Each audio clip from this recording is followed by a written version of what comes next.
முறமேற்கொள்ளுங்கள் அதிகாரம், அதுவே உடலுக்கு உபகாரம். நோயின்றி காக்கும் பரிகாரம்.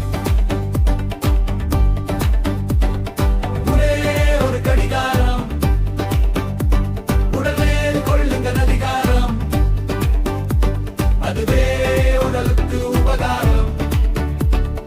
நோயின்றி காக்கும் பரிகாரம். பிற்பகல் 11 முதல் முற்பகல் 1 வரை என்னதான் செய்ய வேண்டும் என்றுதான் சொல்லிச்சு உடல் கடிகாரம்.